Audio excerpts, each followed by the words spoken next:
James Harden was a no-show for the Philadelphia 76ers. He was supposed to show up to work. He elected not to do so. Now, for those of you who don't know, we're living under a rock. James Harden already went over to China in the offseason. He called Daryl Morey a liar with the microphone on and the cameras rolling. He said, let me repeat myself, Daryl Morey is a liar and we will never speak again. He said that.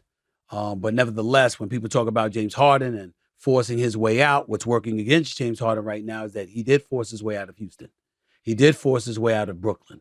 And now he's forcing his way out of Philadelphia. And since he was in Houston, his last time in Houston was the 2021 season, the first 8 games of the 2021 season. That means since 2021, over the last 2+ years, James Harden is approaching playing for his fourth team. Before I go any further, I had Commissioner Adam Silver of the National Basketball Association on First Take this morning. Had a one-on-one interview with him.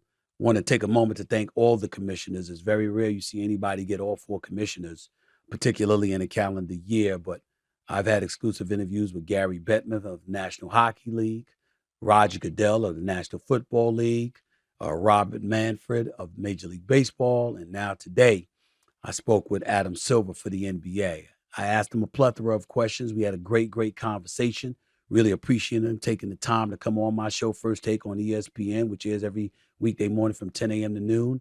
But in the process of doing that, I also took the liberty to ask him about the James Hardens of the world, meaning players who find themselves demanding out of a team, out of a city.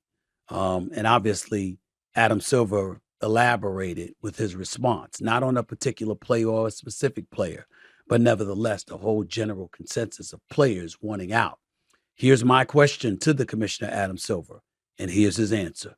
Please listen up. In terms of the player participation policy, the reason you felt the need for it and how you think it's going to work. Absolutely. And in fairness to our players, it was as much a team issue as a player issue. And I understand it. I think in the day and age of analytics, teams, and we're seeing this in all sports, they become laser-like focused on the ultimate prize, which is winning the championship. And then they're willing to sacrifice, in essence, in some cases, fan interest during the regular season because, at least from their standpoint, they had data that was showing them that if they rested players tactically, strategically at certain games, they would be better off. I think, one, we're hearing loud and clearly from our fans, the media as a proxy for the fans, that people are disappointed. I mean, I put aside those terrible stories of, a family going to the game, but I think even in terms of where it really scales, from a media standpoint, if we expect people to care about our regular season, our players and our teams have to be fully invested in being out there. And as Joe Dumars, our head of basketball operations, has said, we got to reinforce the fact we're an 82-game league. You can almost hear Joe say it, 82-game league. And the expectation is that if players are healthy, they will play. And as I said, that's not just directed to our players, it's directed at our teams, our general managers. Everyone in the organization has to understand that this is a fan-first business, that particularly because of some of the media changes we talked about, that we're moving less away from sort of a bundle environment where you just pay one price and you get everything. This notion that I'm only going to pay for what I want. And so it's also a response to the marketplace, a realization that in order to keep our business going, we have to constantly be putting our best foot forward. And that's where the notion of a play-in tournament came from. I'm sure the in-season tournament we'll talk about, which is new this season. Just things to create more excitement throughout the regular season. But as you said, I think sometimes there's a notion that something's very broken. I don't agree with that at all. As you started with the data on what we're seeing in terms of attendance, all-time record attendance. So the fans are also telling us they love this product, the coverage we have around the clock. I think this is more a little bit around the edges because by all means, and again, going back to Joe Dumars, during his day, he'll tell stories. A lot of players you and I know well, former players, played when they shouldn't have been playing. And there's no attempt here to turn the clock back. We're not looking for guys to play through injuries. We're just looking for guys to recognize that, we got to be focused on the fans, and that if you're healthy, you may be a little bit banged up. The expectation is you'll play. Even, and I think this gets a little bit confused too, there's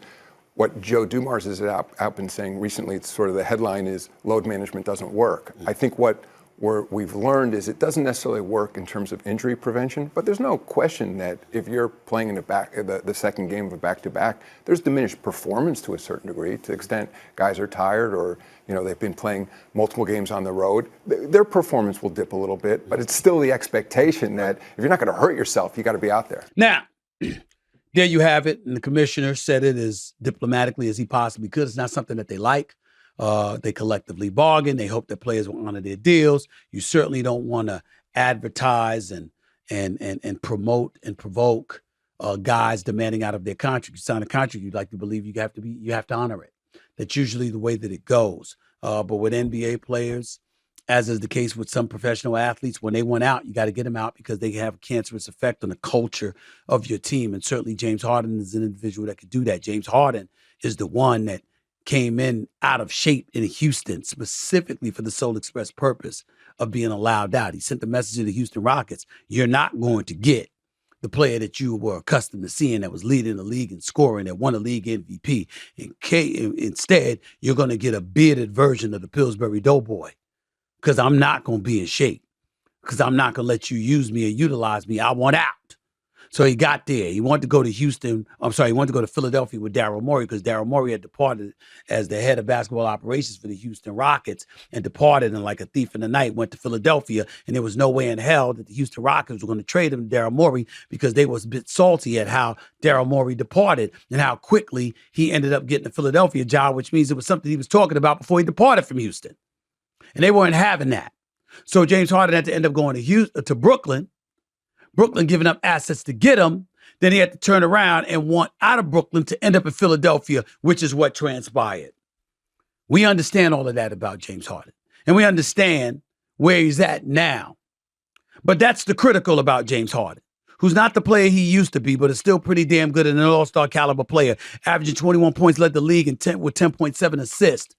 And clearly is adroit and astute at playing the point guard position in a fashion that some would deem Tyrese Maxey is ready to partake and embrace. That's the criticism about James Harden.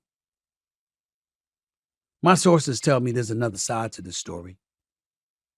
And they tell me that James Harden, he's not handling things right. But he ain't wrong, Stephen A.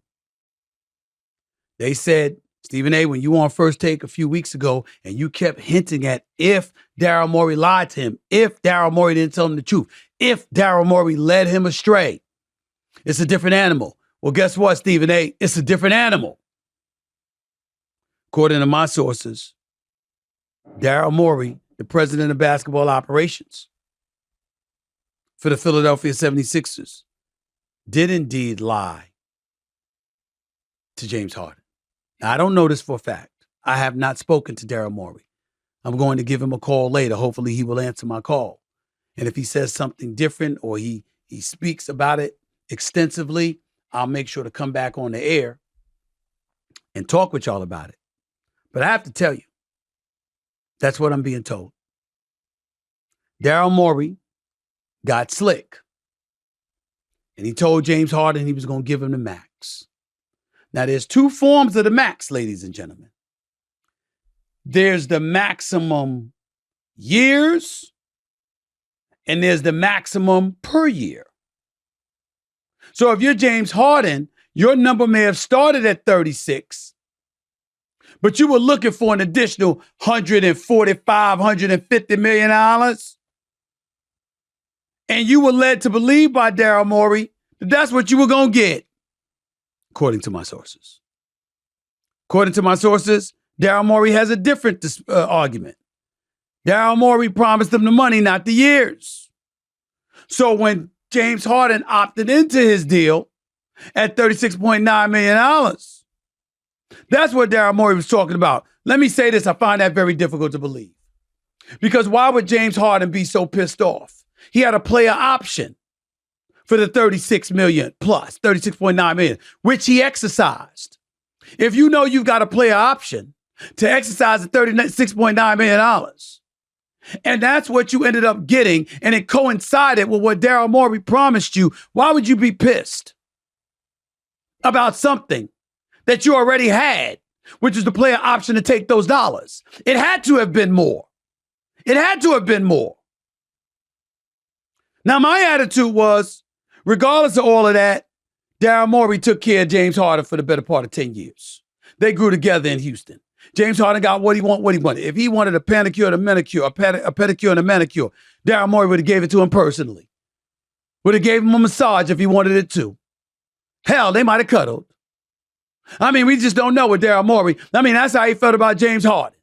James Harden wanted max dollars, he gave it to him. James Harden wanted Dwight Howard, he gave it to him. James Harden wanted Chris Paul, he gave it to him. James Harden wanted Russell Westbrook, he gave it to him. Wanted Carmelo Anthony, he gave it to him. And then when James Harden didn't care to have those dudes anymore, Daryl Morey got rid of them for James Harden. Let him take trips. Didn't mind his proclivity for strip clubs and stuff like that. Not throwing out his business, but his business has been out there for years. Everybody knows this. That's his business. It ain't unlawful. So what? It's in public, by the way. If it was private, I wouldn't have said nothing. But the point is, that's the situation. That I was thinking, damn, James, chill out with the vitriol. But then somebody said something to me. You know what they said? Said, Stephen A., what if you were tight with the man for years? And the man made you a promise. And then not only reneged on that promise, but went MIA on you and wouldn't even return your phone calls. Because that's what happened to James Harden this summer. Daryl Morey went MIA on him, according to sources. Again, I have not spoken to Daryl Morey. I have not had an opportunity to ask him definitively if this is true or not, but I will today. If that is the truth, then James Harden has every right to be livid. Livid. The thing is that rules have changed in the NBA. And if you James Harden and you don't show up to work and they docking your pay,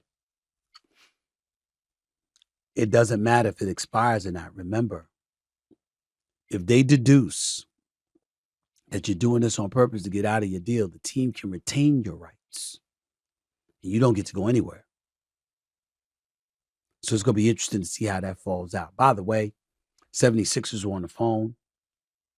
And from what I'm being told, Clippers wanted a first-round pick. Or rather, I'm sorry, the Sixers wanted a first-round pick along with Terrence Mann. Clippers weren't willing to unload that. We'll see what happens in the hours to come. But it was possible that James Harden might have been a Clipper. So far, that hasn't turned out to be the case, but who knows? The day's long. Who knows what will happen in the next few hours, particularly once I get off this air. We shall see. We shall see.